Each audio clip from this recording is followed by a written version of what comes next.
الشيطان الرجيم بسم الله الرحمن الرحيم سأل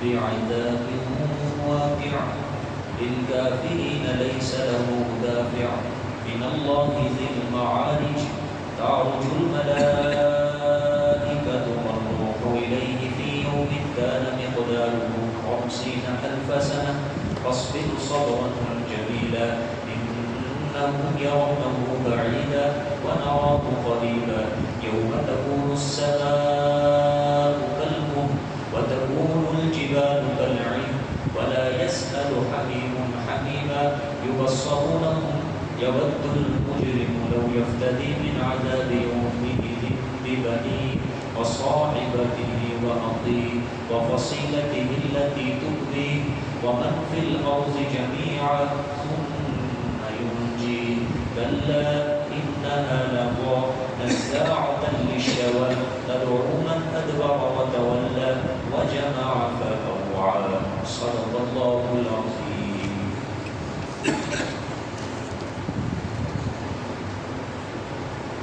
سورة الحاقہ الحمدللہ محمد اللہ بات قبول فرمائے.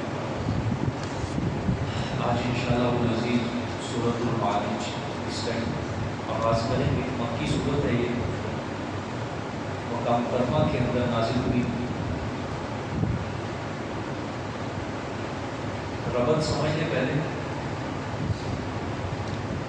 سورۃ الحاقہ میں اللہ پاک نے فرمایا کہ جس نے میرا دعویٰ تبارک کہ برکت دینے والی ذات اللہ کی اور کوئی بھی اس کو نہ مانا، اللہ پاک نے فرمایا دنیا میں بھی عذاب دوں اور آخرت میں.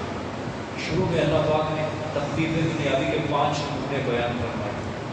عاد، ثمود، قوم نوح کا جاگی، اسی طرح دوسری بستیوں کا وغیرہ وغیرہ 5 نمونے اللہ پاک نے خود بیان فرمائے. پھر اس کے بعد سورت کے آخر میں اللہ پاک نے تخفیف مومنین کے اعمال نامے کے بارے میں بیان فرمایا اور مشرکین کے اعمال ناموں کے بارے میں بیان فرمایا. یعنی خلاصہ کلام سورۃ حاقہ کا کہ جنہوں نے تبارک الذی والا دعویٰ نہیں تسلیم کیا پھر دنیا میں بھی عذاب دوں گا اور آخرت میں بھی کیا دوں گا؟ عذاب دوں گا. اب اللہ نے فرمایا چاہیے تو یہ تھا کہ وہ اس دعوے کے انکار سے باز آ جائیں، کہ اس دعوے کے انکار سے باز آ جائیں. یہ جو نہیں ماننے گواہ اپنی ضد سے اپنی ہٹ درمی سے یہ باز آ جائیں، لیکن بے ایمان پھر بھی یہ دعوت تسلیم کرنے کے لیے تیار نہیں ہے اور توحید و رسالت پر ایمان لانے کے لیے تیار نہیں ہے، بلکہ اللہ نے فرمایا الٹا یہ اللہ سے عذاب کے مطالبے کرتے ہیں. سورۃ حاقہ میں کیا فرمایا؟ دنیا میں بھی عذاب دوں گا اور آخرت میں بھی. تو پھر یہ کیا کہتے تھے؟ ٹھیک ہے عذاب ہے، لے آؤ عذاب جس نے کا. آپ صلی اللہ علیہ وسلم کہتے تھے نا جب سارا مضمون بیان ہو گیا اللہ نے تخفیف بھی سنا دی، دنیا بھی اتر گئی. پھر آخر میں وہ کیا کہتے ہیں؟ فَأْتِنَا بِمَا تَعِدُنَا إِن كُنتَ مِنَ الصَّادِقِينَ. اگر تو سچوں میں سے ہے تو جس چیز کا وعدہ دیتا ہے لے عذاب ہمارے اوپر دیکھ لیں گے. تو اللہ نے فرمایا توحید رسالت پر ایمان لانے کی بجائے اپنی ضد سے باز آنے کی بجائے الٹا اللہ سے کیا مانگ رہے ہیں؟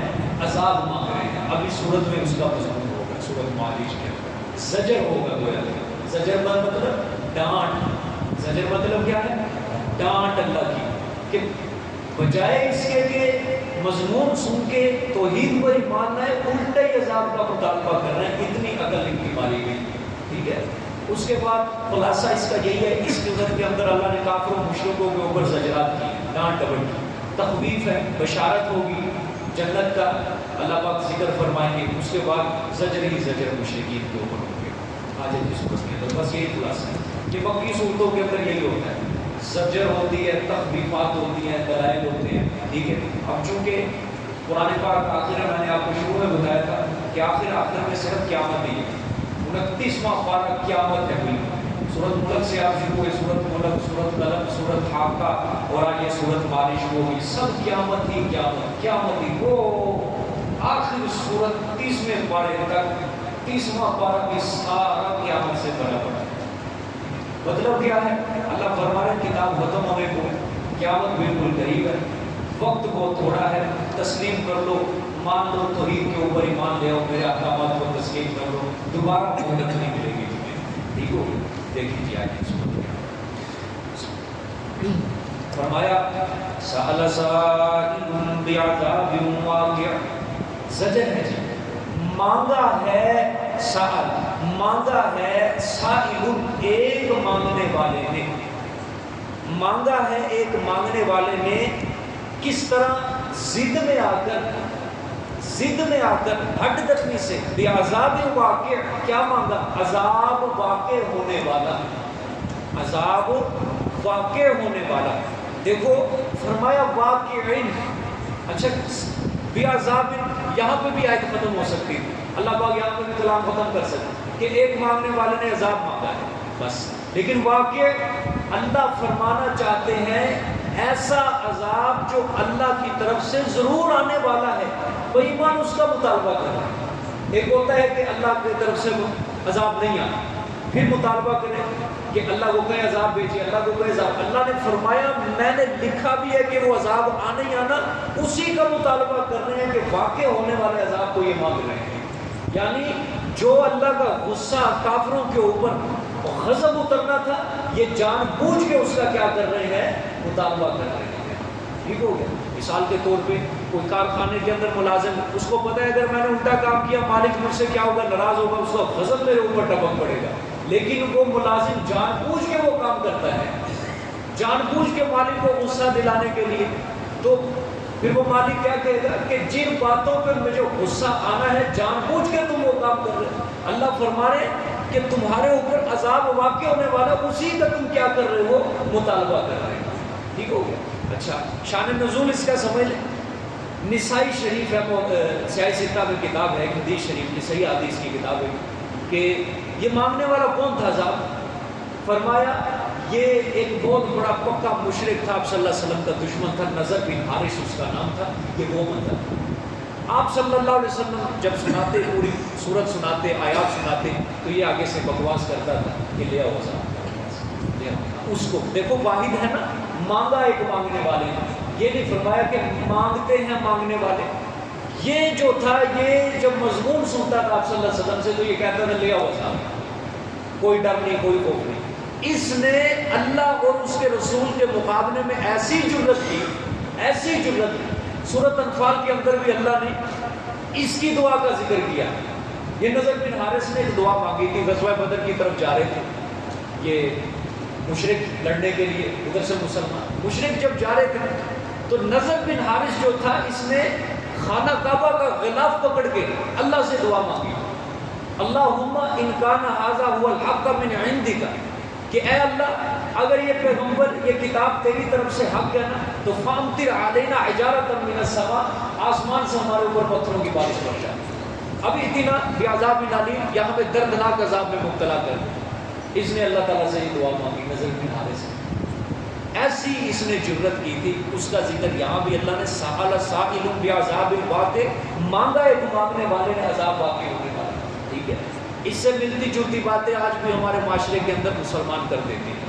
ان کو قبر کا خوف دلاؤ، قیامت کا خوف دلاؤ، یہ کیا کہتے ہیں؟ آگے دیکھی جائے گی جو ہوئے گی۔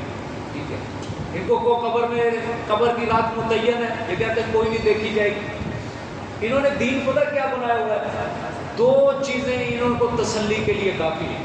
سب سے پہلی چیز ہے اللہ غفور الرحیم، دوسری چیز انہوں نے بنائی ہوئی ہے سرکار دی امت جو ہے، سرکار بخش والوں کے ساتھ، بس یہ دو کام ہیں ان کے پاس۔ یہ کہتے بس اسی بخشے کو، جو مرضی کرو، حرام خوری کرو دنیا کے اندر، جتنے مرضی حق تلفی، شرک کرو، کفر کرو، نافرمانیاں کرو اللہ کی، کوئی جہنم نہیں، کوئی عذاب نہیں۔ ظالموں نے قیامت کا نقشہ بگاڑ کے رکھ دیا، قیامت کا سارا اللہ کی عدالت کو انہوں نے مذاق بنا کے لوگوں کے سامنے پیش کر دیا، اور اللہ کا خوف ہی دل سے نکال دیا۔ بس لوگوں کے اندر یہی مشہور کر دیا، بس یہ اللہ صرف غفور الرحیم ہے، اور سرکار کی امت جو ہے بس وہ بخش والوں کی۔ سمجھ آ گئی؟ یہ دین ہے ان کے پاس۔ اگر یہی دین تھا تو صحابہ کرام بیٹھ جاتے مسجد نبوی کے اندر، ذکر اذکار کرتے، تسمیاں پھیرتے، بس کیا ضرورت تھی جہاد کے اندر جانے کی آپ صلی اللہ علیہ وسلم کے ساتھ؟ کیا ضرورت تھی غزوہ بدر کے اندر اپنے جوان شہید کروانے؟ کیا ضرورت تھی احد کے اندر 70 صحابوں کو شہید کروانے؟ خندق کا مارکا لڑا آپ صلی اللہ علیہ وسلم نے نہیں۔ غزوہ بنی قریظہ بنو نذیر کی طرف جا رہے، بنو قینقاع کی طرف جا رہے، خیبر کی طرف پیدل سفر، 150 کلومیٹر سے زائد خیبر مدینہ کی منورہ سے پیدل سفر، اور وہ تبوک دیکھو مدینہ منورہ سے کتنی دور ہے، صحرا کا سفر، سخت گرمی کا موسم، پیدل صحابہ اکرام نے سفر کیا تبوک کا، 900,000 کلومیٹر تقریباً بنتا ہے یہ سفر، پیدل سفر، پاؤں میں جوتیاں نہیں ہیں، تپتا صحرا ہے، سخت گرمی، غلہ پکا ہوا ہے، اگلے سال کی بھی کھجوریں نہیں ہیں صحابہ کے پاس، لیکن پھر بھی آپ صلی اللہ علیہ وسلم کے ساتھ جاتے۔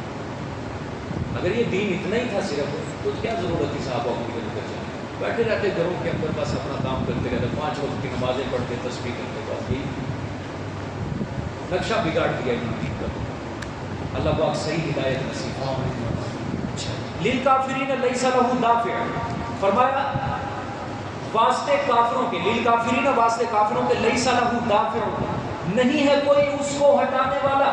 جب وہ عذاب آ گیا نا، اللہ نے فرمایا کوئی نبی، کوئی ولی، کوئی فقیر، کوئی فرشتہ، کسی کے اندر جرت اور ہمت نہیں ہوگی کہ اللہ کے عذاب کو روک سکے۔ آگے من اللہ ذی المعارج، اللہ کی طرف سے، کس کی طرف سے عذاب ہوگا؟ وہ اللہ کی طرف سے ہوگا۔ ذی المعارج صاحب ہے سیڑھیوں کا، معارج کا معنی کیا لکھا ہے جی؟ درجوں کا، ٹھیک ہے، درجات کا، سیڑھیوں کا، ٹھیک ہے۔ اچھا یہ اب سمجھنی ہے کچھ باتیں یہاں سے۔ یہ للکافرین ہے، اس کا تعلق ہے واقعین کے ساتھ، عذاب واقع ہونے والا ہے للکافرین، کس کے لیے؟ کافروں کے لیے۔ آگے ہے من اللہ، دیکھیں تیسری آیت، یہ اس من اللہ کا تعلق ہے، یہ پیچھے دافعون جو ہے دوسری آیت کیا اس کے متعلق ہے، یعنی وہ اس عذاب کو کوئی ہٹانے والا نہیں ہوگا اللہ کی طرف سے، یعنی کوئی بندے کے اندر جرت نہیں ہوگی جب وہ عذاب آئے گا کوئی اس عذاب کو روک کے دکھائے، ٹھیک ہو گیا، یعنی اس عذاب کے واقع ہونے کو اللہ کی طرف سے کوئی ہٹا نہیں سکے گا، ٹھیک ہو گیا۔ آگے دیکھیں یوم تعرج الملائکۃ والروح الیہ فی یوم کان مقدارہ 50,000 سنہ، ترجمہ غور سے، چڑھتے ہیں ملائکۃ فرشتے، کس کی طرف؟ آسمانوں کی طرف، والروح الیہ اور روح طرف اس کے اللہ کے، روح سے مراد جبرائیل علیہ السلام ہے، فی یوم بیچ دن، کان مقدارہ کہ اس دن کی لمبائی 50,000 سنہ 50,000 سال ہوگی، ٹھیک ہے، کیا ہوگی؟ 50,000 سال لمبا دن قیامت کا ہوگا، جب عذاب آئے گا اللہ کا جس دن میں، اس دن کی مقدار کتنی ہے؟ 50,000 سال لمبا دن ہوگا، ٹھیک ہو گیا۔ یہ آیت غور سے اب سمجھنی ہے، یہ ذی المعارج کا لفظ آیت کے اندر دیکھ رہے ہیں جی، ذی المعارج، اس کی 2 تفسیریں مفسرین نے کی، یہ آیت کی۔ پہلا مطلب یہ ہے کہ دیکھیں اللہ کی طرف سے عذاب آنے والا ہے، ذی المعارج جو صاحب ہے سیڑھیوں، اب معارج یہ معرج سے مشتق ہے، عروج سے یہ لفظ نکلا ہے، معرج معراج اب سنا ہے، اس کا مطلب کیا ہے؟ عروج، یعنی اس کا معنی ہوتا ہے کہ اوپر چڑھنے کے، اوپر چڑھنے کے، ٹھیک ہو گیا۔ تو معراج اس سیڑھی کو کہا جاتا ہے جس میں نیچے سے اوپر چڑھنے کے لیے بہت سارے درجات ہوتے ہیں، تو یہ ذی المعارج یہ اللہ کی شان اور عظمت کو بلند کرنے کے لیے یہ لفظ لایا گیا کہ اللہ تعالیٰ کیا ہے؟ بلند درجوں والے ہیں۔ ذی المعارج کا کیا معنی ہوگا؟ اللہ پاک کیا ہے؟ بلند درجوں والے ہیں، اللہ کی طرف سے وہ عذاب آئے گا، اللہ کون ہے؟ ذی المعارج جو بلندیوں والا، بلند درجات والا، بلند مرتبوں والا۔ اب تعرج الملائکۃ والروح الیہ، چڑھتے ہیں فرشتے اور جبرائیل علیہ السلام طرف اس کے، بیچ دن، کان مقدارہ 50,000 سنہ، کہ مقدار اس کی کتنی ہوگی؟ 50,000 سال۔ اب یہ جو فی یومن ہے نا، یہ جملہ الگ ہے، اس کا تعلق ہے جی وہ پیچھے بعذاب واقع کے ساتھ، پہلی آیت میں ہے نا کہ مانگا ایک مانگنے والے نے عذاب واقع ہونے والا، للکافرین لیس لہ دافع، کافروں کے لیے عذاب ہوگا، نہیں ہوگا کوئی اس کے ہٹانے والا، کب واقع ہوگا؟ فی یوم کان مقدارہ 50,000 سنہ، بیچ دن کے، اس دن کی لمبائی کتنی ہوگی؟ 50,000 سال لمبا دن ہوگا. اس دن کے اندر کیا ہوگا؟ وہ عذاب واقع ہوگا. ٹھیک ہو گیا. اب ایک چیز اور یہاں سے سمجھنی ہے. یہاں سے اب یہ آ رہا ہے نا کہ فرشتے اور روح وہ کہاں چڑھتے ہیں؟ اوپر چڑھتے ہیں آسمان. یا اب ایک مطلب یہ ہو گیا کہ زمین سے لے کر وہ کہاں چڑھتے ہیں؟ آسمان پر. سورۃ الف لام میم سجدہ کے اندر اللہ پاک نے یہی بات بیان فرمائی کہ قیامت کا دن جو ہوگا وہ 1000 سال لمبا دن ہوگا. یہاں اللہ نے فرمایا 50,000 سال لمبا دن ہوگا. تو مفسرین نے فرمایا ہے کہ وہ جو الف لام میم سجدہ کے اندر ہے نا کہ 1000 سال لمبا دن ہوگا، وہ فرشتوں کے بارے میں ہے. وہاں بھی اسی سے ملتی جلتی آئی تھی. وہ فرشتوں کے بارے میں ہے. کس کے بارے میں؟ فرشتوں کے بارے میں.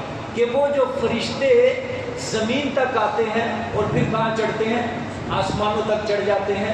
تو یہ جو فرشتے سفر کرتے ہیں زمین سے پھر آسمان تک، یہ 1000 سال کا جو سفر ہوتا ہے انسانی سفر، یہ اتنا سفر طے کرتے ہیں. مطلب کیا ہے کہ اللہ فرما رہے ہیں کہ اگر انسان کو زمین سے آسمان تک چڑھنا پڑے اور پھر آسمان سے پھر زمین تک، جس طرح فرشتے آتے ہیں اوپر سے احکامات لے کے زمین تک اور زمین سے پھر اوپر تک، تو اللہ فرماتے ہیں انسان اگر سفر کرنے لگ جائے تو اس کو 1000 سال لگے گا.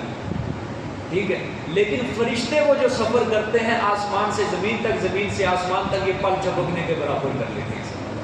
حضرت جبرائیل علیہ السلام نے بھی فرمایا کہ یا رسول اللہ صلی اللہ علیہ وسلم، میں اوپر عرش الہی سے سدرۃ المنتہا اور سدرۃ المنتہا سے زمین تک اتنا سفر میں پل جھپکنے کے برابر کر لیتا ہوں. آنکھ جھپکتا ہے نا جتنی انسان، اتنا میں سفر ایک پل جھپکنے کے برابر کر لیتا ہوں. حدیث ہے. اب وہ جو الف لام میم سجدہ کے اندر فرمانا 1000 سال کے اندر وہ فرشتے جو انسانی سفر کے حساب سے قائم ہے کہ انسان اگر کرنے لگ جائے 1000 سال لگے، لیکن فرشتے یہ ایک پل جھپکنے کے برابر کر لیتے. حدیث شریف میں بھی آتا ہے کہ زمین سے لے کر آسمان تک کا سفر یعنی ایک جانب کا، یہ 500 سال کا سفر ہے. اب دیکھیں 1000 سال جو اللہ نے فرمایا کے اندر، اب فرشتہ جب اوپر سے نیچے آئے گا یہ کتنے سال ہو گئے؟ 500. جب نیچے سے پھر اوپر جائے گا پھر کتنے ہوں گے؟ ٹوٹل کتنے ہوں گے؟ 1000 سال. الف لام میم سجدہ کے اندر 1000 سال اس اعتبار سے پڑھتا ہے. اب یہاں پہ یہ جو جملہ ہے یہ الگ ہے. یہاں پہ مراد مفسرین فرماتے ہیں قیامت ہے. کیا مراد ہے؟ یعنی یہ فی یوم کان مقدارہ 50,000 سنہ کا تعلق کس کے ساتھ ہے؟ بعذاب الواقع کے ساتھ. کہ وہ جو عذاب آئے گا نا وہ کتنے ہزار سال کا دن ہوگا؟ 50,000 سال کا لمبا دن ہوگا. اب حضرت ابو سعید خدری رضی اللہ تعالیٰ عنہ سے روایت ہے، وہ فرماتے ہیں کہ آپ صلی اللہ علیہ وسلم سے ہم نے اس دن کے متعلق سوال کیا جس کی مقدار 50,000 سال لمبا دن ہوگا. جب یہ آیت سنی ہم نے 50,000 سال لمبا دن، حضرت ابو سعید خدری فرماتے ہیں آپ صلی اللہ علیہ وسلم سے ہم نے پوچھا کہ اس دن کا عالم کیا ہوگا؟ آپ صلی اللہ علیہ وآلہ وسلم نے فرمایا مجھے قسم ہے اس ذات کی جس کے قبضہ قدرت میں میری جان ہے، کافروں کے لیے تو وہ عذاب، کافروں کے لیے تو وہ دن 50,000 سال لمبا دن ہوگا، لیکن مومنین مخلصین کے لیے صرف اتنا دن ہوگا جتنا فرض نماز انسان پڑھتا ہے. بس جتنا انسان فرض نماز پڑھتا ہے اتنا لمبا ہوگا، باقی بس وہ جنت میں کر چکے ہیں. یعنی اتنا. سبحان اللہ. جس طرح ہم نہیں کہہ دیتے کہ میں نماز پڑھ کے بس 10 منٹ کا کام، یا کوئی ہم کام کرتے ہیں کہہ دیتے ہیں بس 5-10 منٹ کا کام. تو مومنین مخلصین کے لیے بھی اللہ کل قیامت والے دن کیا نعمت رکھے گا میدان معاشر کی سختیوں سے بچانے کے لیے کہ میرے بندوں فکر نہیں کرنی، بس 5-10 منٹ کا کام، تمہیں جانا جنت کے اندر. اللہ پاک سب کے نصیب میں فرمائے. اللہ کے رسول صلی اللہ علیہ وسلم نے قیامت کی سختیاں بہت زیادہ حدیث شریف کے اندر وارد ہوئی. مستقل یہ ایک بڑی مشکل گھاٹی ہے میدان معاشر، بہت مشکل گھاٹی ہے. ہم سمجھتے ہیں ادھر بس فیصلہ ہونا ہے، ٹھیک ہے، عدالت ہونی ہے، تکڑی ہونی ہے، بس توڑ کے کوئی جنت میں جا رہا ہوگا کوئی جہنم میں. میدان معاشر کی بڑی سختیاں ہیں. نہ پانی ہوگا وہاں، نہ جسم پہ کوئی کپڑا ہوگا. زبان کہتے ہیں لکڑی کی بنی ہوئی، لکڑی یعنی خشک ہو چکی ہوگی. کوئی پانی کو نہیں وہاں ملے گا۔ پھر اس کے علاوہ حدیث ہے کہ قیامت والے دن کوئی بندہ اپنے ٹخنوں تک پسینے کے اندر ڈوبا ہوا ہوگا۔ پھر فرمایا کوئی بندہ ایسا ہوگا جو گھٹنوں تک اپنے پسینے میں ڈوبا ہوا ہوگا۔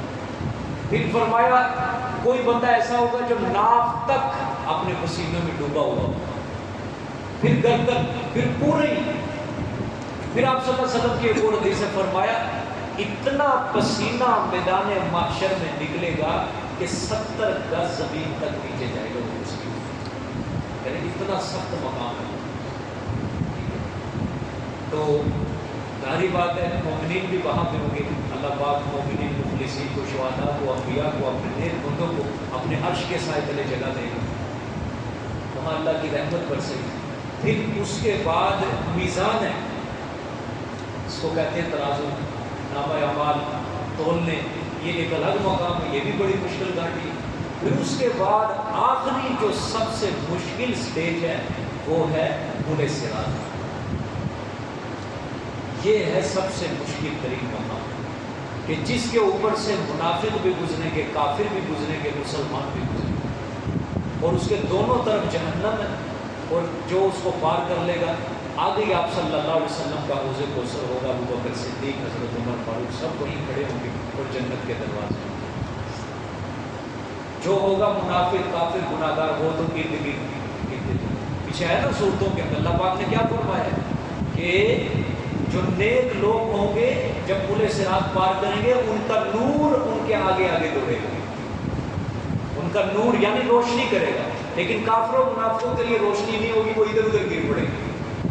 اور آپ صلی اللہ علیہ وسلم نے فرمایا وہ جو پل صراط ہے نا تلوار کی دھار سے زیادہ باریک ہے، تلوار کی دھار سے زیادہ تیز اور بال سے زیادہ باریک ہے، وہ اس کے اوپر سے سب میں گزر کے جانا۔ اب ظاہری بات ہے اللہ کی مدد اور نصرت جس کے ساتھ ہوگی وہ گزر جائے گا، اور اللہ کی مدد کس کے ساتھ ہوگی؟ مومنین مخلصین کے ساتھ ہوگی، کافروں، منافقوں، گناہ گاروں کے ساتھ اللہ پاک سب کے نصیب میں فرمائے جنت میں۔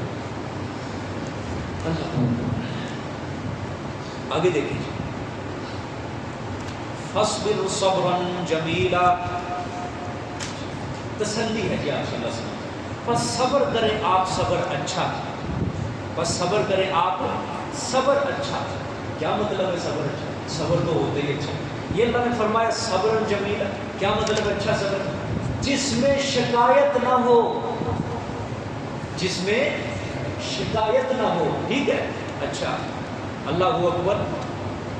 آپ صلی اللہ علیہ وآلہ وسلم کے بارے میں آتا ہے، سیرت کی کتابوں میں لکھا ہے کہ جب یہ آیت نہیں اتری تھی، اس کے نزول سے پہلے آپ صلی اللہ علیہ وسلم کا واسطہ مکے والوں کے ساتھ تھا، آپ صلی اللہ علیہ وسلم سمجھاتے ان کو، ہے تو کمال درجے کا رحم اللہ پاک نے آپ کے دل کے اندر رکھا ہوا تھا، نرمی رکھی ہوئی تھی، تو آپ صلی اللہ علیہ وسلم ان کو سمجھاتے، لیکن سمجھانے کے باوجود پھر ان کی ضد آگے آ جاتی، نہ مانتے۔ اتنے زبردست مضمون بیان کرنے کے بعد بھی اگر نہ مانے تو بشری تقاضے کے تحت انسان کو دکھ تو ہوتا ہے، تکلیف ہوتی ہے، تو وہ نہیں مانتے تھے۔ آپ صلی اللہ علیہ وسلم افسردہ ہو گئے، گھر جاتے بی بی خدیجہ کے پاس، جا کے بی بی خدیجہ کو شکایات کرتے کافروں کہ دیکھ لو اتنا اچھا مضمون اللہ پاک نے اتارا لیکن یہ نہیں مانتے۔ اس طرح آپ صلی اللہ علیہ وسلم یعنی گھر میں جا کے بی بی خدیجہ، اور یاد رکھنا آپ صلی اللہ علیہ وسلم اپنی بیویوں میں سے مشورہ سب سے زیادہ جو آپ صلی اللہ علیہ وسلم لیا کرتے تھے نا، وہ سب سے زیادہ بی بی خدیجہ سے اپنی بیویوں میں سے سب سے زیادہ بی بی خدیجہ سے مشورہ لیتے، بڑی سمجھدار عورت تھی۔ اور پھر کبھی انشاءاللہ آپ کو سناؤں گا کہ اللہ کی حکمت دیکھو، اللہ نے پہلا نکاح ہی آپ صلی اللہ علیہ وسلم کا ان کے ساتھ کیا، حالانکہ 25 سال عمر آپ صلی اللہ علیہ وسلم کی، بی بی خدیجہ کی 40 سال عمر، اور 2 خامد پہلے ان سے بیوہ تھی، تیسرے خامد آپ صلی اللہ علیہ وسلم تھے بی بی خدیجہ کی۔ اور کچھ اندازہ آپ خود بھی لگاؤ کہ وجہ کیا تھی کہ ایک بیوہ عورت آپ صلی اللہ علیہ وسلم کے نکاح میں اللہ پاک نے دی، وجہ کیا تھی؟ ظاہری بات ہے آپ صلی اللہ علیہ وسلم کو تسلیاں دیتی تھی، پہلی وہی جب اتری تھی نا آپ صلی اللہ علیہ وسلم بڑے گھبرا گئے تھے، آپ گھر میں گئے پسینے سے شرابور جا کے کہا کہ خدیجہ مجھے خوف ہے کہ میری جان نکل جائے، مجھے چادر کے اندر اوڑھ دو، زمبیلونی تکبیرونی، مجھے خوف ہے، خطرہ ہے۔ بی بی خدیجہ نے آگے 5 تسلیاں بیان فرمائی، پھر حضور صلی اللہ علیہ وسلم کا دل نرم پڑا، یعنی بی بی خدیجہ کی وجہ سے۔ بڑی سمجھدار عورت تھی، بہت سمجھدار عورت تھی، اور آپ صلی اللہ علیہ وسلم کو ان کا غم آخر زندگی تک رہا، آخر زندگی تک رہا۔ تو ان سے کہتے، شکوہ کرتے، ابو بکر صدیق، یہ بھی آپ صلی اللہ علیہ وسلم سے 2 سال چھوٹے تھے، ہم عمر تھے ایک قسم کی، ان سے جا کے دکھ تکلیف بیان کر۔ اللہ پاک نے فرمایا میرے پیغمبر فصبر صبرا جمیلا، ایسا صبر کر کسی کے آگے بس شکوہ شکایت نہیں کرنا۔ جب یہ آیت اتری آپ صلی اللہ علیہ وسلم نے یہ بھی کام چھوڑ دیا، یہ بھی چھوڑ دیا آپ صلی اللہ علیہ وسلم نے، کسی کے آگے کوئی شکوہ شکایت دکھ درد کا اظہار کرتے ہی نہیں تھے، چپ کر کے بس سہتے گئے۔ ایسا کمال درجے کا اللہ نے آپ صلی اللہ علیہ وسلم کو صبر کا، اور اس سے بڑی صبر کی انتہا کیا ہو سکتی ہے؟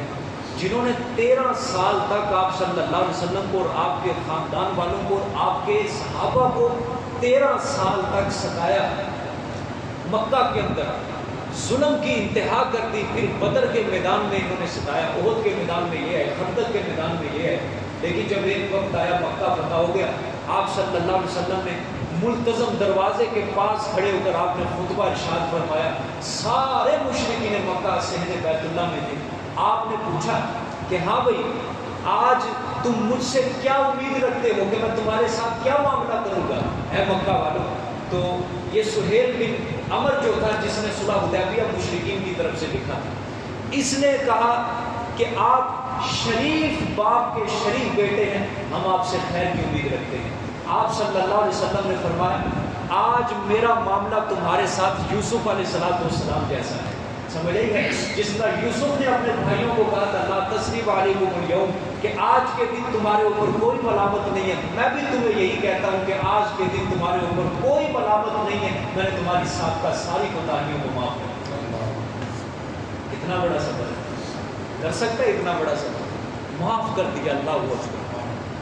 اس کے اندر آپ صلی اللہ علیہ وسلم کی بیٹی کا قاتل بھی ہے حبار بن اسود، جس نے بڑی بیٹی زینب کے پیٹ میں خنجر گھونپا، اس کے اندر چچا کا قاتل بھی ہے جس نے حضرت حمزہ کے 12 ٹکڑے حضرت حمزہ کو شہید کیا، اس کے اندر بلال کو دکھ پہنچانے والے بھی ہیں، آپ صلی اللہ علیہ وسلم کو دکھ پہنچانے والے ہیں، تکلیفیں پہنچانے والے، آپ صلی اللہ علیہ وسلم کے قتل کی سازشیں کرنے والے، آپ کی گردن کی گولیاں لگانے والے، سب تھے اس وقت، لیکن کیا چاہو سب کو معاف، سب کو معاف۔ اور پھر جن کو آج آپ نے معاف کیا نا فتح مکہ کے موقع پر، آپ کی زندگی کے بعد انہوں نے پھر جنگوں کے اندر جو اپنے جوہر دکھائے اسلام کے لیے، وہ کمال درجے کے، کمال درجے کے۔ ابو سفیان اس کی دونوں آنکھیں شہید ہو گئی جہاد کے اندر، سہیل بن عمر یرموک کے اندر شہید ہوئے، ان میں سے اکثر شہید ہوئے۔ اکرمہ بن ابی جہل جو ابو جہل کا بیٹا تھا، یہ بھی آپ صلی اللہ علیہ وسلم کا صحابی بن گیا فتح مکہ کے موقع پر، یہ بھی شہید ہوا۔ اور جب یہ قرآن پڑھتا تھا اکرمہ بن ابی جہل ابو جہل کا بیٹا، اس کی آنکھوں سے آنسو نکلتے تھے، اور صرف یہی کہتا تھا ھذا کلام ربی، یہ میرے رب کا کلام ہے، یہ میرے رب کا کلام ہے، یہ میرے رب کا کلام ہے۔ یہ حالت ہوتی ہے۔ یہ سب نتیجہ کس کا تھا؟ صبر کا۔ کس کا نتیجہ تھا؟ صبر کے نتائج تھے یہ سارے۔ آپ صلی اللہ علیہ وسلم دیکھیں جی آگے، انہم یرونہ بعیدا ونراہ قریبا، فرمایا بے شک وہ سمجھتے ہیں اس کو دور، کس کو؟ قیامت کو۔ کیا سمجھتے ہیں؟ وَنَرَاهُ قَرِيبًا، اور ہم دیکھتے ہیں اس کو نزدیک۔ یہ دور سمجھ رہے اور ہم کیا سمجھتے؟ قریب ہے وہ۔ اب کیا مطلب؟ دیکھو ہم کہیں فلانی چیز دور ہے، کیا مطلب وہ چیز نہیں ہے؟ اب اس کا مطلب جو آپ صلی اللہ علیہ وسلم اللہ فرما رہے ہیں وہ دور سمجھتے ہیں، اس کا مطلب وہ اعتقاد رکھتے تھے قیامت کو تو اعتقاد وہ رکھتے نہیں تھے مشرکین۔ یہ کیوں فرمایا؟ فرمانا تو یہ چاہیے تھا کہ وہ انکار کر رہے ہیں۔ یہ عرب کے کلام کے محاورے کے مطابق اللہ نے بولا ہے۔ عرب کے اندر اگر کسی چیز کی نفی کرنی ہوتی تھی اس کو بعید کے ساتھ تشبیہ دیتے تھے، دور کے ساتھ. ہم بھی بول دیتے ہیں کہ اے کام کرنا بڑی دور دی بات ہے. کیا مطلب ہوتا ہے؟ یہ نہیں کر سکتے. تو اللہ نے فرمایا یہ کیا سمجھتے ہیں قیامت نہیں آئے گی؟ تو اسی کے مطابق اللہ نے بولا یہ قیامت دور سمجھتے. اللہ نے فرمایا ہم بڑی قریب سمجھتے ہیں، آئے گی ضرور، وقوع اس کا ضرور ہوگا قیامت کا. یوم تکون السماء کالمہل. اب یہ تخویف ہے جی، بڑی خطرناک قسم کی ہے، ذرا غور سے. ایک سوال کا جواب بھی ہوگا. سوال یہ ہے کہ کب آئے گا وہ عذاب؟ کب آئے گا عذاب؟ اللہ نے فرمایا یوم تکون السماء کالمہل، جس دن کے ہو جائیں گے آسمان مثل پگھلے ہوئے تانبے کے. آسمان کیا ہو جائیں گے؟ پگھلے ہوئے تانبے کے ہو جائیں گے. کیا مطلب؟ تانبے کو جب پگھلایا جاتا ہے اس کا رنگ سرخ ہو جاتا ہے. کیا ہو جاتا ہے؟ اس طرح کل قیامت والے دن آسمان کا رنگ کیا ہو جائے گا؟ اللہ کا غضب اور غصہ اس کی علامت. اس وجہ سے آسمان کیا ہو جائے گا؟ سرخ ہو جائے گا. وَتَكُونُ الْجِبَالُ كَالْعِهْنِ، اور ہو جائیں گے پہاڑ مثل اون رنگی ہوئی کے. کبھی اون کو بنتے دیکھا ہے؟ کپاس جب اس کو مشین کے اندر ڈالا جاتا ہے اس کی روئیاں نکلتی ہیں، گالے نکلتے ہیں، اس طرح اللہ نے فرمایا پہاڑ اڑیں گے. کیا مطلب؟ اکثر آپ نے دیکھا ہوگا کہ ایک درخت ہوتا ہے خاص قسم کا، پتہ نہیں سنبل کا درخت کہتے ہیں اس کو، اس کے اندر سے روئی نکلتی ہے، خاص پتہ نہیں سردیوں کے اندر اٹھتی ہے. جب ہوا چلتی ہے نا وہ کالے ہوتے ہیں.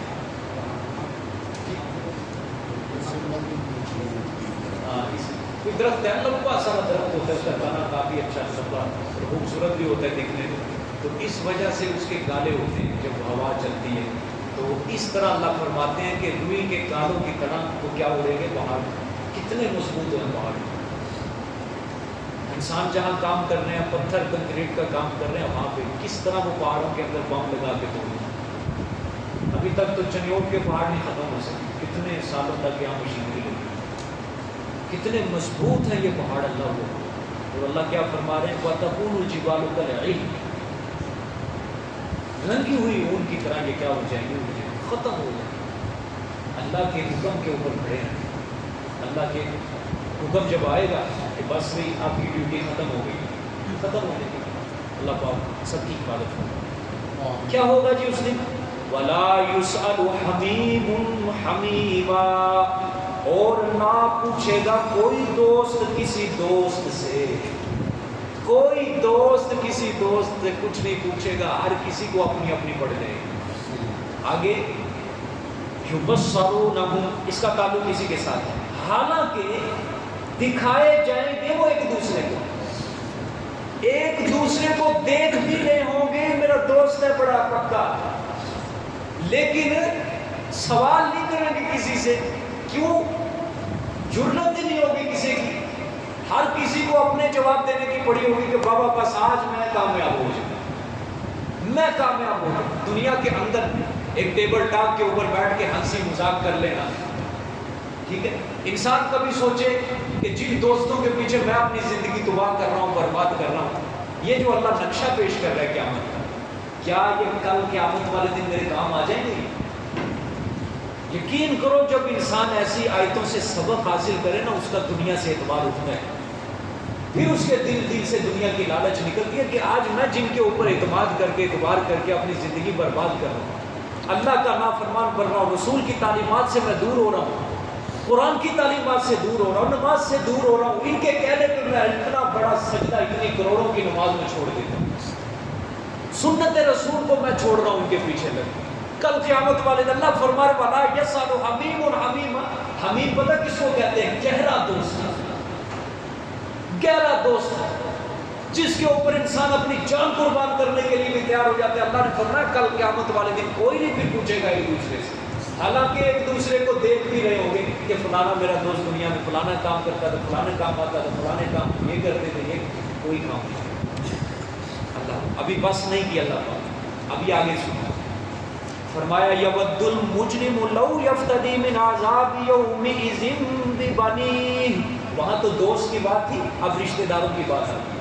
فرمایا چاہے گا مجرم، یودو کا مطلب پسند کرے گا، چاہے گا، محبوب رکھتا ہوگا. چاہے گا مجرم لو یفتدی اگر جان چھڑا لے وہ اپنی، ٹھیک ہے، من عذاب سے، یوم اذن اس دن، ببنیہ اپنے بیٹے، سب سے پہلے بیٹے کا ذکر کیا کہ انسان کو اس سے محبت ہو، خون ہے نا اپنا، اپنے بیٹے، وصاحبتہ اور اپنی بیوی، واخیہ اور اپنے بھائی، وفصیلتہ التی تؤویہ اور اپنے قبیلے کو، ہاں التی تؤویہ جس میں وہ رہتا تھا۔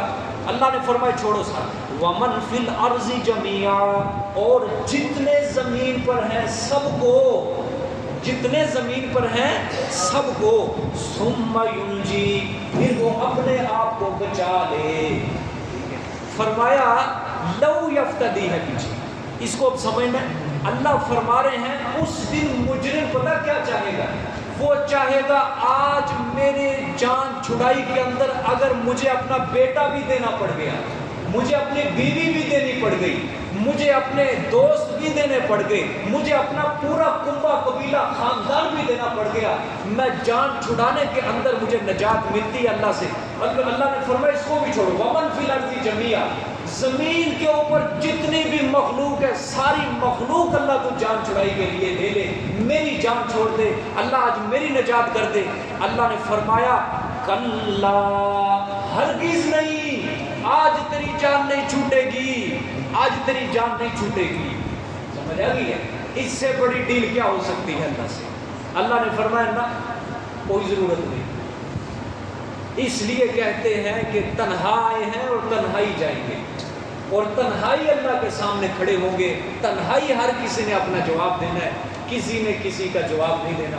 یہاں پہ سب رشتے ناطے ٹوٹ چکے ہیں، ٹھیک ہے۔ قرآن میں ایک جگہ پہ اللہ نے فرمایا ہے فَإِذَا نُفِخَ فِي الصُّورِ فَلَا أَنْسَابَ بَيْنَهُمْ جب سور میں پھونکا دیا جائے گا اس وقت کوئی رشتے ناطے نہیں، انساب جس کو کہتے ہیں نسب سے، یعنی سب نسب کیا ہو جائیں گے، ٹوٹ جائیں گے، سب رشتے ناطے ٹوٹ جائیں گے۔ پھر وَلَا يَتَسَاءَلُونَ جس طرح دنیا میں پوچھ گچھ کرتے ہو نا، کسی کو نقصان ہو جائے نفع ہو جائے سوال کرتے ہو دوسرے سے، وہاں کسی کے نفع نقصان پر کوئی سوال جواب نہیں، کوئی سوال جواب نہیں۔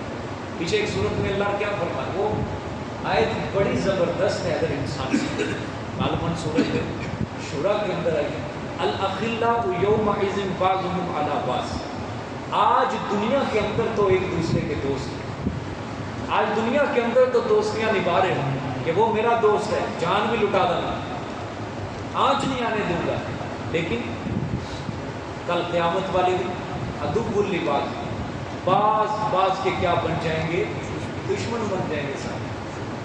آج دنیا میں دوست ہیں، قیامت والے دن سب دشمن بن جائیں گے الا المتقین، لیکن متقین دشمن نہیں بنے گے، وہ ایک دوسرے کی دوستی نبھائیں کہ ہاں یا اللہ یہ تو میرے ساتھ قرآن پڑھتا ہوتا ہے، یا اللہ یہ تو میرے ساتھ مسجد میں نمازی تھا، نماز پڑھتا، تجھے سجدہ کٹھے کرتے، قرآن کٹھے پڑھتے، یا اللہ پاک نیک تھا، صالح تھا، نیک لوگوں میں سے ایک دوسرے کی صفات، لیکن کافروں کو، گناہ گاروں کو، مشرکوں کو اپنی اپنی پڑھتے ہیں۔ تو یہ اب یہ آیت ہے، اب بھی جو بندہ کہے کہ نہ رشتہ داروں کی خاطر میں اللہ کو ناراض کرتا ہوں، رشتہ داروں کی خاطر میں رسول کو بھی ناراض کرتا ہوں، رشتہ داروں کی خاطر میں بھائی سب کو چھوڑ دوں، دوستوں کی خاطر اللہ رسول کی نماز چھوٹتی ہے چھوٹ جائے، سنت چھوٹتی ہے چھوٹ جائے، دین کا بیڑا غرق ہوتا ہے ہو جائے، لیکن دوست نہ ناراض ہو، رشتہ دار نہ ناراض ہوں، برادری والے ناراض ہوں، ناک نہ کٹ جائے۔ پیچھے اللہ نے کیا فرمایا تھا کہ تم یہی خوف رکھتے ہو نا ناک کٹ جائے گی، اللہ نے فرمایا یہی ناک تمہاری پہلے عذاب میں پہنچے گا، یہی ناک تمہاری عذاب کے اندر میں مبتلا کروں گا، اور یہ ناک اللہ نے فرمایا کل قیامت والے دن ہاتھی کے سونڈ جتنی کروں گا۔ شاید آپ کو یاد ہوا یہ پیچھے ٹھیک ہے کہ ہاتھی کے سونڈ جتنی تمہاری ناک کروں گا، جو دنیا میں کہتے ہو نا ناک کٹ جائے گی، یہ دنیا والے ناراض ہو جائیں گے، اللہ نے فرمایا یہ ہاتھی کے سونڈ جتنی ناک کر کے پہلے اس کو عذاب میں پھینکوں گا۔ کس کس چیز کا رونا روئے ہم، ہر چیز کو تو الٹ بنا کے رکھ دیا آج مسلمانوں نے۔ اب قرآن پڑھ کے انسان ذرا تسلی کے ساتھ سوچے کہ جو میں مسلمان ہوں یہ مطالبے میں اللہ کے پورے کر بھی رہا ہوں یا نہیں کر رہا، کوئی مطالبہ نہیں اللہ کا، بس ایسے ہی لیبل لگا ہوا ہے مسلمان ہونے کا، مسلمان۔ کلمہ پڑھ لینے سے انسان مسلمان نہیں ہوتا، کلمے کو دل میں جگہ دینے سے مسلمان ہوتا ہے، کلمے کے مطالبے پورے کرنے سے مسلمان ہوتا ہے۔ صحابہ نے کلمہ پڑھ کے کیا وہ اپنے گھروں میں بیٹھ کے نہیں، 1 منٹ کے لیے سکون کی نیند نہیں سوئے جب انہوں نے کلمہ پڑھ لیا۔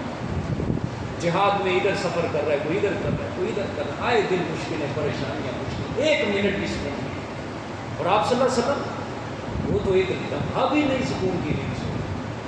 گھر والوں کی الگ فکر ہے، اپنے مسلمانوں کی الگ فکر ہے، کافروں کی طرف سے حملے کی الگ فکر ہے۔ تو یہ دنیا جو ہے یہ یہی چیز ہے۔ ہم سمجھتے ہیں یہ سکون چاہتے ہیں، ہم سکون چاہتے ہیں، یہاں سکون نہیں ملے گا۔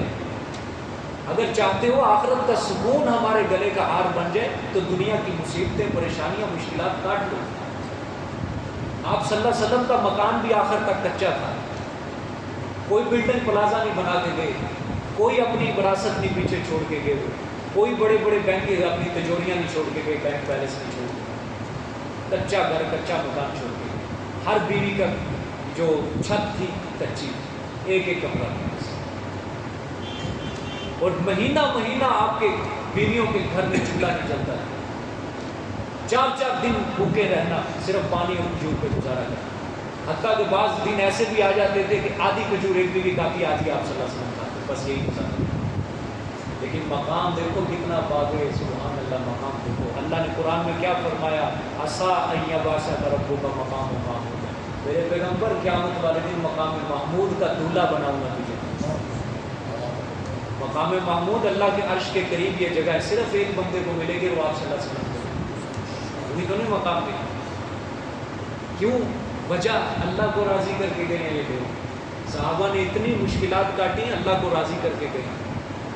حضرت سعد بن ابی وقاص فرماتے ہیں جب شعبہ ابی طالب میں ہم قید تھے نا، تو ہماری حالت درختوں کے پتے سوکھے ہوئے اٹھا اٹھا کے کھایا کرتے تھے، اور جب بھوک لگتی تھی کہتے ایک بار پیشاب کرنے کے لیے گیا، اندھیرا تھا، ایک مجھے چھوٹی سی چیز ملی، میں نے سمجھا کہیں گوشت کا ٹکڑا ہے، اٹھا کے لے آئے کہ پکا کے کھائیں گے، لیکن جب آگے دیکھا وہ اونٹ کی کھال تھی، کہتے اونٹ کی کھال کو سکھا کے اس کا سرما بنا کے پھر اس کو پانی کے اندر گھول کے ہم صحابہ پیا کرتے تھے، اس طرح بھوک پیاس کو ختم کیا کرتے تھے۔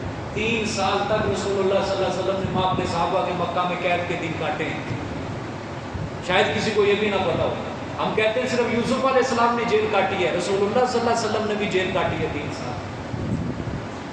چلو یوسف علیہ السلام کو تو پھر بھی جیل کے اندر کھانا مل جاتا تھا، لیکن آپ صلی اللہ علیہ وسلم کو تو پتے ان کے اوپر گزارا، اور پیچھے پھر سارے صحابہ تھے آپ کے ساتھ، ان کا الگ فکر۔ یہ جیل اس سے بھی زیادہ خطرناک تھی آپ صلی اللہ علیہ وسلم جس میں گئے۔ وہاں تو یوسف علیہ السلام اکیلے تھے، یہاں پہ آپ کے سارے صحابہ ساتھ ہیں، بیوی ساتھ ہے، اور رشتہ دار آپ صلی اللہ علیہ وسلم کے ساتھ ہیں۔ اور فکر کیا ہوتا تھا زیادہ کہ کہیں میرا کوئی ساتھی ایمان سے پھر نہ جائے، ان کے لیے دعائیں نہ کریں، پھر کافروں کی طرف سے لیدا دکھ درد تکلیفوں کا سامنا، وہ زندگیاں اپنی ایسی گزاری۔ تو اللہ کیا فرما رہے قرآن؟ قیامت والے دن کا اپنا فکر، بیٹے کا سب سے پہلے ذکر ہے، بیوی کا ذکر آ رہا ہے، بھائی کا ذکر آ رہا ہے، پورے کنبہ قبیلہ ذکر آ رہا ہے۔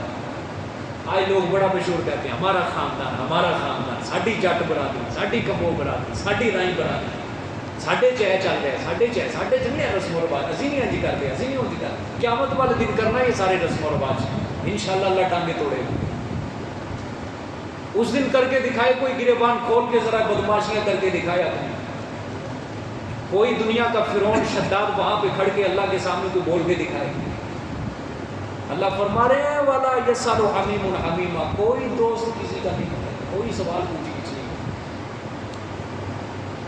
اللہ پاک تقوی نصیب فرمائے، عاجزی نصیب فرمائے۔ پتہ چلا ہے نا عاجزی کس کو کہتے ہیں، اور تکبر کیا ہے اور عاجزی کیا، یہی چیز۔ اللہ کو عاجزی پسند ہے، جھک جاؤ اللہ کے لیے، جھک جاؤ۔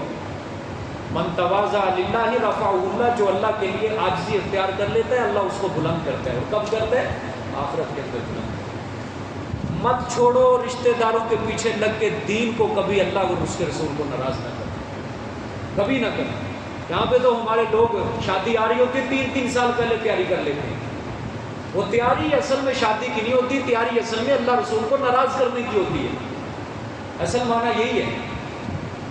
اصل میں اللہ رسول کو ناراض کرنے کی تیاری ہو رہی ہوتی ہے کہ 3 سال بعد اللہ اور اس کے رسول کو ناراض کرے. سارے رشتہ داروں کو منا کے گھر میں لے کے آتے ہیں اور خدا کا قرآن دلا کے گھر سے نکالتے ہیں. اس کی ضرورت نہیں ہے, اللہ رسول کی ضرورت نہیں ہے. سنت کے مطابق شادی کریں گے, ناک کٹ جائے گی برادری والے نہیں آئیں گے, باتیں سننی پڑے گی.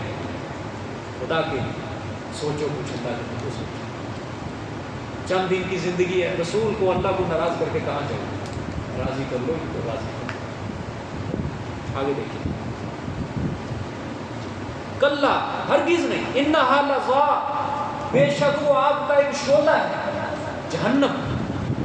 پھر فرمائے نزاعۃ للشویٰ, اللہ کو کھینچ لینے والی ہے جگر کو. مفسرین نے لکھا ہے جہنم کے اندر جب ڈالا جائے گا نا, وہ سب سے پہلے جو اثر کرے گی نا آگ, وہ انسان کے جگر کے اوپر کرے گی. اس کا خون بننا ہی بند ہو جائے, اس کے جگر کے اوپر کھینچ لینے والی ہے جگر کو. پھر فرمایا تدعو من ادبر وتولی, کس انسان کو بلائے گی وہ آگ, ان کو جس نے پیٹ پھیری, جس نے پیٹ پھیری. کس سے؟ اس کے احکامات سے, اللہ کے قرآن سے, رسول کی سنت سے جس نے پیٹ پھیری. وتولی, اور چلا گیا. آج کسی کو دعوت دو نماز کی, قرآن کی, روزے کی, سنت رسول کی, پیٹ پھیر کر جاتا ہے کہ نہیں؟ اچھا یار اللہ توفیق دے گا تو کر لیں گے, اسی طرح کہتا ہے جی اللہ توفیق دے گا کر لیں گے. تم رزق کمانے کے لیے جب جاتے ہو وہاں کیوں نہیں کہتے کہ اللہ توفیق دے گا تو چلے جائیں؟